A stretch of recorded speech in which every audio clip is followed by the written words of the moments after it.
Hello and welcome to I Can't Believe It's Not the Mouse, the podcast all about animation not made by the mouse. I'm your host, Dr. Ana Macias, and today I'll be talking about the biggest animated feature of the last year. That already kind of gives it away, but for those of you who somehow don't know what it is, it's the movie adaptation of the beloved video game Super Mario Bros. Before we get started, I just want to say, if you're listening to this on YouTube, go ahead and give it a like, subscribe to the channel, feel free to comment, and ring the bell for notifications. Also, if you're on Spotify or just any other podcast site, follow this show on those platforms. Back to the show. So in many ways, this was one of the most anticipated movies in recent memory. There were some people who doubted it, but for me, the second I saw that first trailer, I was like, yeah, this one, it's going to be one of the biggest movies of the year. I already knew it was going to be a $1 billion hit. Just looking at it, the trailers are really well done. The voice cast is top notch. They got something here. Like, maybe it's not even all that great, but they definitely nailed what needed to be nailed for this to work. Because, and just to be upfront, I do enjoy the live action Super Mario Bros. Movie, but it is a weird beast. It is something that is completely wrong to the video game adaptation. And to be fair, if you look into the history, there's actually kind of a reason why. But it is something that, for many reasons, is not very well beloved by a lot of people. And understandably, I don't think it's wrong for people to not like anything, really. But I don't think it's wrong for them to not like this movie specifically because it's, very unfaithful to the video games. Even if I think it's a bit overblown to go that far with it, just considering that by the time it came out, there was not that many games to work with, and the games themselves weren't very story heavy. So just on that front alone, it made sense for people to be excited to see this again. Like, okay, this is the second attempt to do a Mario movie, and this time they're gonna get it right. And for the most part, I think this one is better.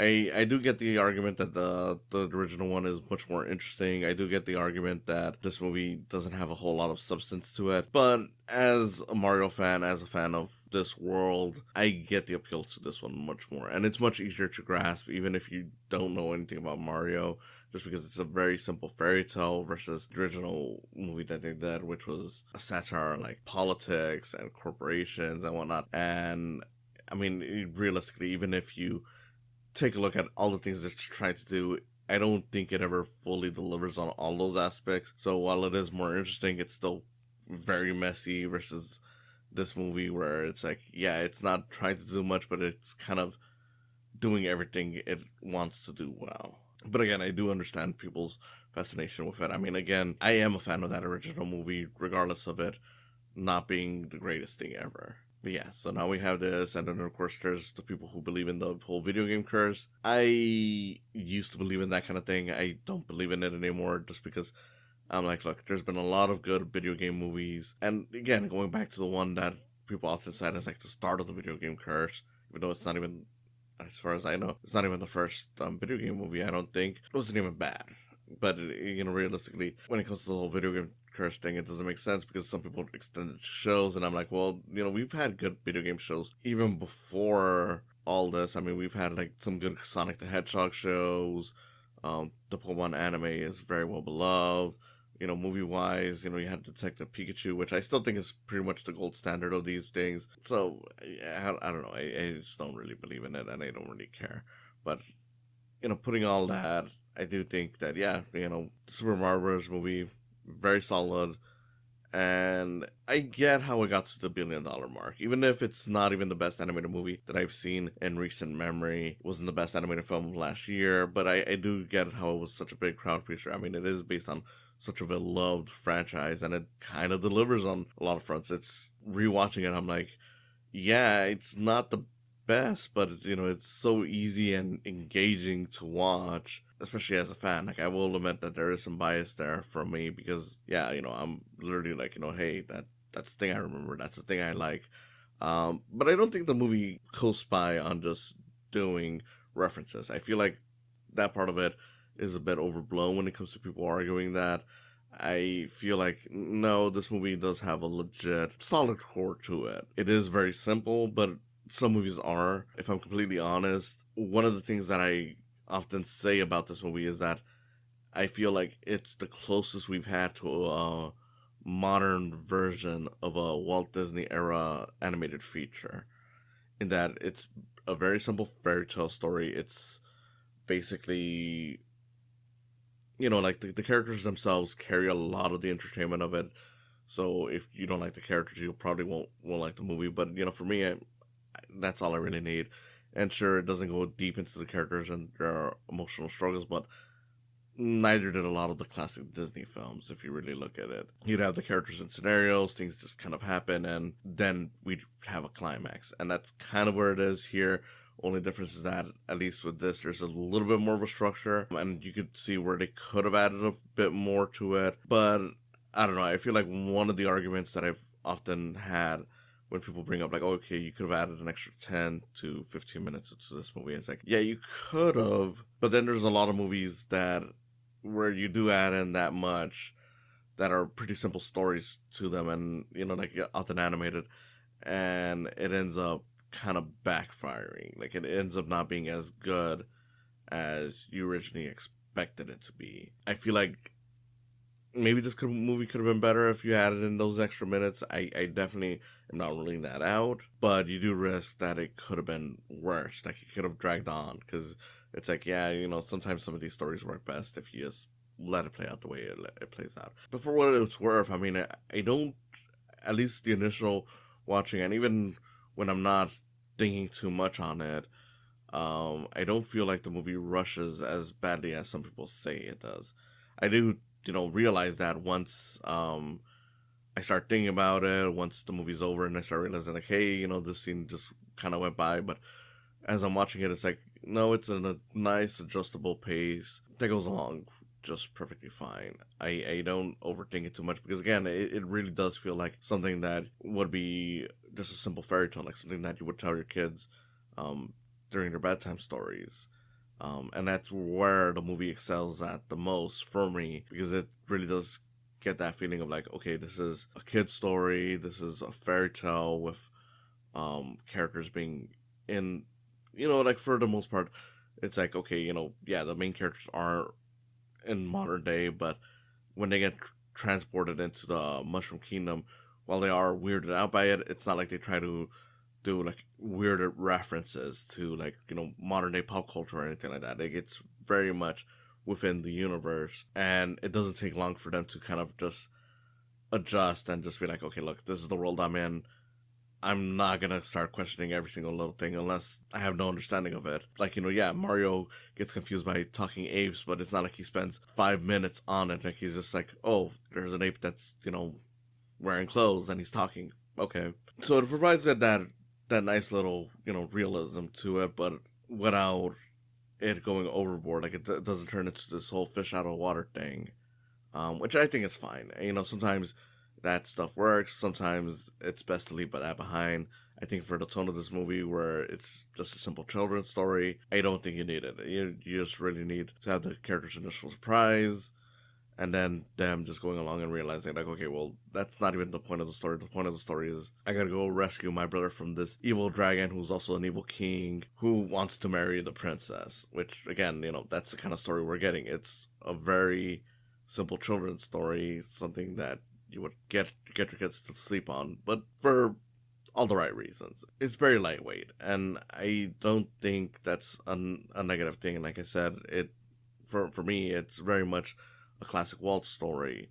I say that as if Walt Disney created the fairy tale, but when it comes to animation, I think that's where most people kind of look at it. Like, not that I want to make this about bashing Walt Disney's company's work and whatnot, but it does really highlight where they failed with their 100th anniversary feature, where they tried doing a fairy tale, but they added all these rules to the world.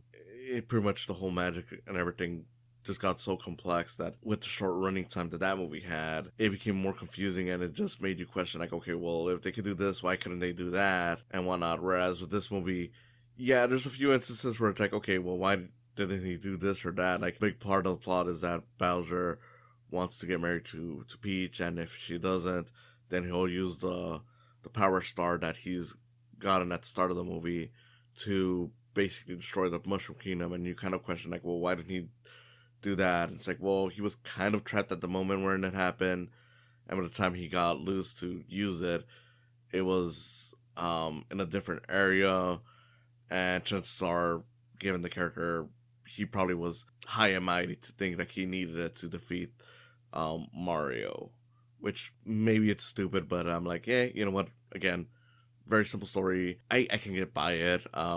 Maybe they could have changed a few things here and there to make more sense why it leads to that. But I personally don't mind. I just feel like with this, a lot of it goes with vibes, which again you don't get with Disney's 100th anniversary movie, where it's like, yeah, no, why didn't the villain use his magic to do this or that? Um, Especially because they make a point of like acknowledging these things. I'm not saying the name of the movie just because I'm like, one, I've already talked about it before, and two, I just don't want to acknowledge it too much in this video about Super Mario Bros.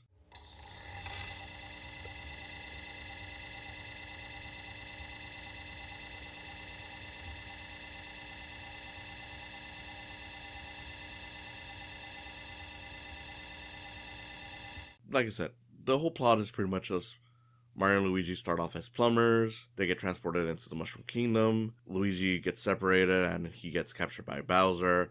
Mario wants to rescue him. Mario teams up with Princess Peach, so it's kind of the plot of the game, but they changed it up a bit just because, like, hey, Princess Peach is always getting captured, so let's try to make her more involved with the story. I do think that it kind of hurts with Luigi just because it makes his character reduced to just something that they need to get, which is weird for a movie called Super Mario Bros. Movie. But at the same time, I was like, look, at the very least, he still has some fun moments, and when the ending comes, he still gets this big shining moment. So I won't take away 20 points for that, but I do think that, yeah, it would have been nice if they had given him a little bit more to do. I often think while watching this movie is like, okay, I don't want to add too much because like I said before, it could ruin it. But at the same time, I do kind of think like maybe we could have gotten a few scenes back to Luigi where maybe he was crafting like a breakout with the other characters, or done something to show like, okay, maybe the other characters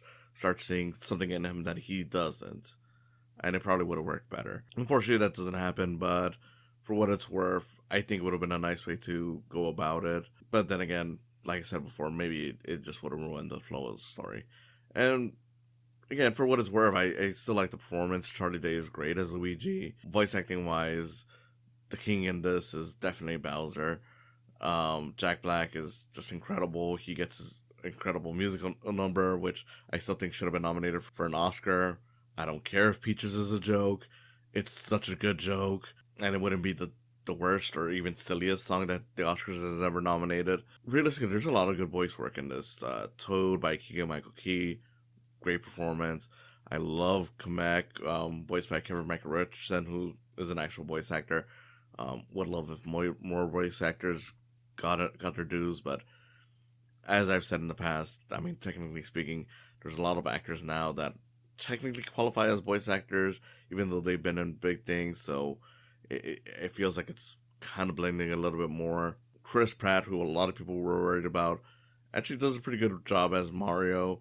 I know a lot of people prefer the high pitch Wahoo version, but for me, I don't know. I think that when it comes to doing stories like this, I prefer a deeper voice Mario. In fact, I prefer like like the Super Mario Super Show version where it was Captain Lou Albano. The weak link in terms of the voice really for me is Anya Taylor-Joy, who I don't even think is bad. It's just that whereas the other characters get some really interesting moments, for the most part, she's just there to kind of support Mario and explain certain things. Yeah, there's some really cool moments with her, but it's mostly in terms of the visuals, not so much the voice acting performance. So, if anything, I do hope that the sequel gives her some really great lines to work on. Because, yeah, I can't think of too much that was really funny with that character or really interesting. The nicest it gets to is when she tries explaining how there's more galaxies out there, which is kind of a nod to Mario Galaxy. I kind of wish that they would have expanded on that scene if they were to make it longer, but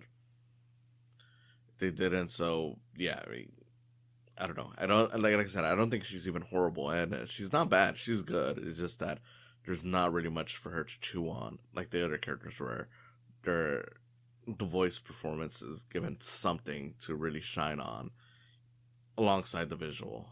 I do think a lot of the great stuff in this movie is Bowser himself, just because while the games have had Bowser wanting Peach for a while, I think this is the one that fully cemented it in a lot of audiences' minds. And like, yeah, that's his whole goal because there's a lot of jokes in there for it.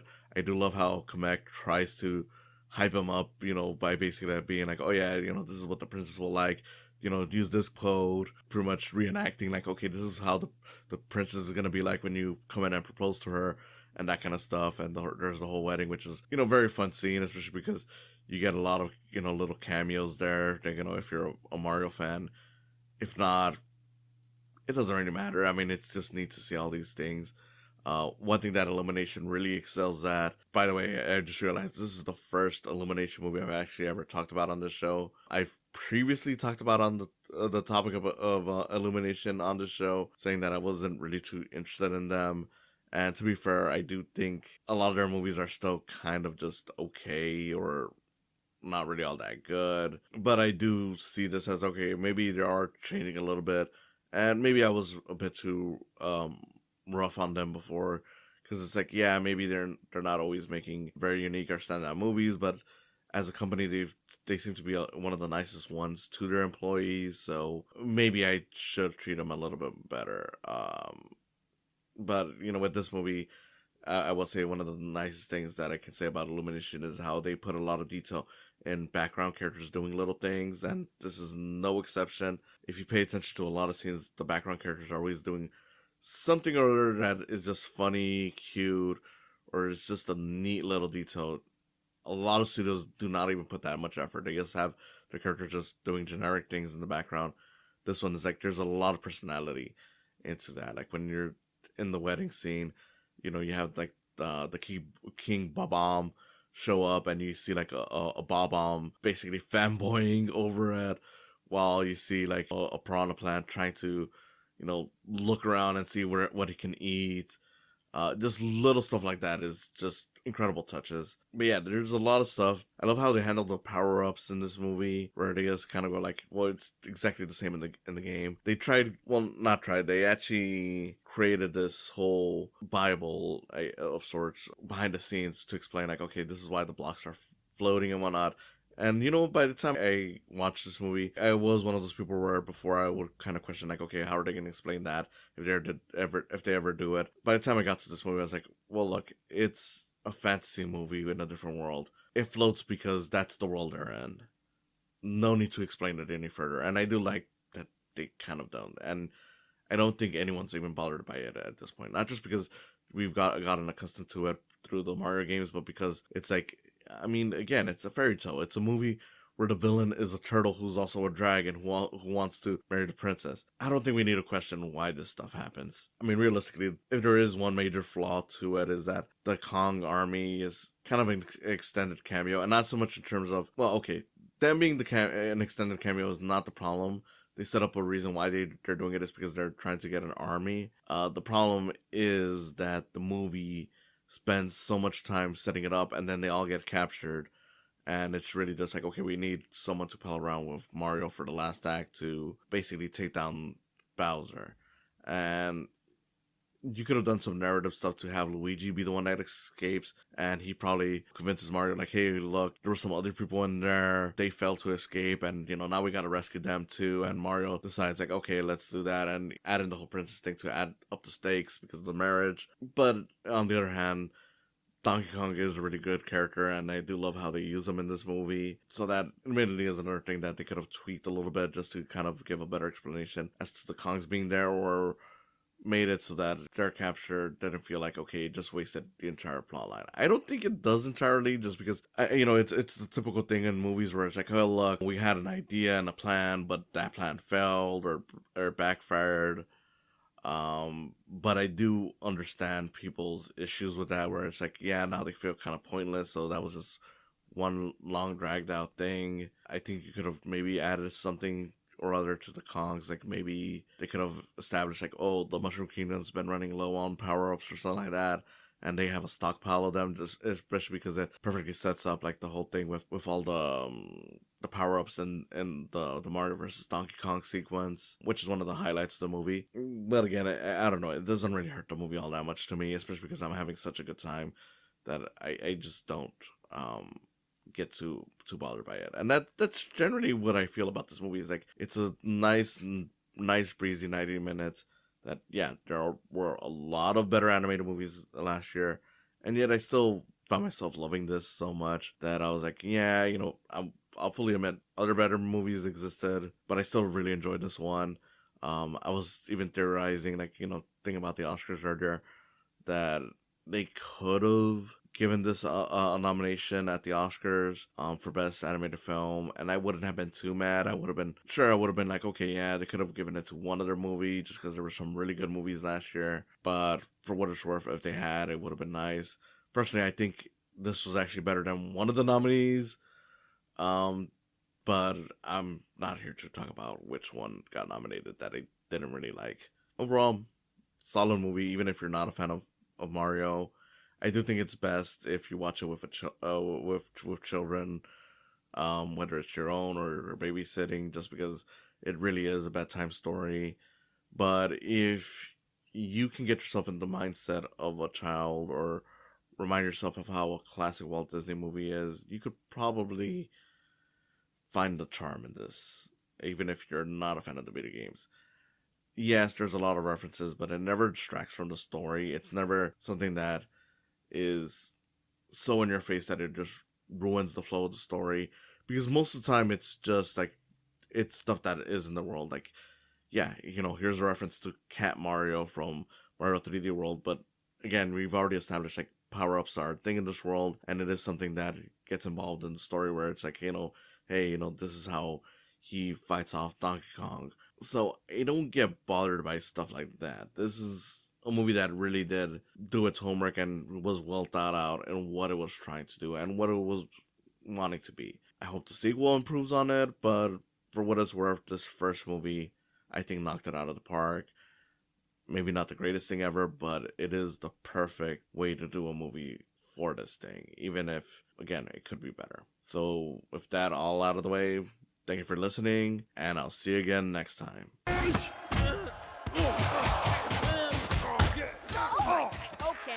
Guess you're not getting my army. Thanks for stopping by. Go ahead and follow this channel. Subscribe, like, and comment. Ring the bell for notifications. Go ahead and also follow my podcast. And give some love to my Patreon account while you're at it. It's www.patreon.com/psycams. Again, thanks for stopping by, and I hope you come back for more in the future.